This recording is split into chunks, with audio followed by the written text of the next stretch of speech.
अशाच नवनवीन व्हिडिओ पाहण्यासाठी आमच्या चॅनलला नक्की सबस्क्राईब करा। मी पाहिलेला अपघात। मी आणि माझा मित्र दोघे मिळून शाळेला जात होतो। आमची शाळा घरापासून थोडी लांब असल्यामुळे नेहमीप्रमाणे दोघे सायकलने शाळेला जात होतो। शाळेला जाताना आम्हाला नेहमी 2 महामार्ग पार करून जावे लागतात। नेहमीप्रमाणे आम्ही आमच्या वेळेत शाळेला निघालो। मस्त गप्पा मारत शाळेतील गमती-जमती सांगत आम्ही दोघे जात होतो।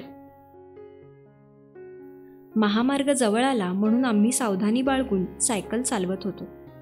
महामार्ग पार करून आम्ही पुन्हा गप्पा मारत पुढे निघालो। तेवढ्यात भरधाव जाणाऱ्या 4चाकी गाडीच्या ब्रेकचा कर्कश आवाज कानी पडला।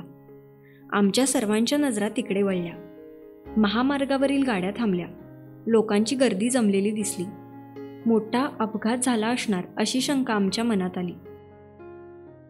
आम्ही घटनास्थळी गेलो तेव्हा समजले की आमच्या शाळेच्या एका विद्यार्थ्याला 4चाकी गाडीने धडक दिली होती। ते दृश्य पाहून माझा थरकाप उडाला। त्या मुलाला पाहिले तर तो बेशुद्ध झाला होता। त्याच्या डोक्यातून रक्त येत होते। त्याच्या हातापायाला खरचटले होते। तो काहीच प्रतिक्रिया देत नव्हता। काही लोकांनी पोलिसांना फोन केला। काही लोकांनी रुग्णवाहिकेला बोलावून घेतले। नंतर त्या मुलाला रुग्णवाहिकेतून दवाखान्यात नेण्यात आले। पोलिसांनी रस्त्यावरील गर्दी कमी केली। आम्ही सुद्धा पुन्हा शाळेला जायला निघालो। हा अपघात पाहून मला हादराच बसला होता। ते दृश्य माझ्या डोळ्यासमोरून जात नव्हते। शाळेत जाऊन आम्ही शिक्षकांना त्या अपघाताविषयी सांगितले। शिक्षकांनी चौकशी केल्यानंतर तो मुलगा सुखरूप असल्याचे समजले। सुदैवाने त्याला गंभीर स्वरूपाची दुखापत झाली नव्हती।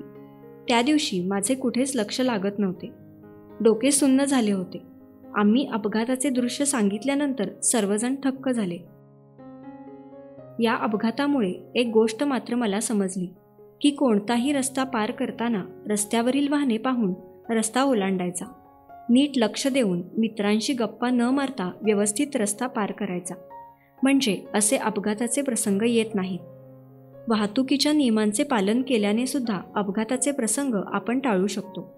मी जवळून पाहिलेला तो पहिला अपघात होता, म्हणून मी तो अपघात कधीच विसरू शकणार नाही।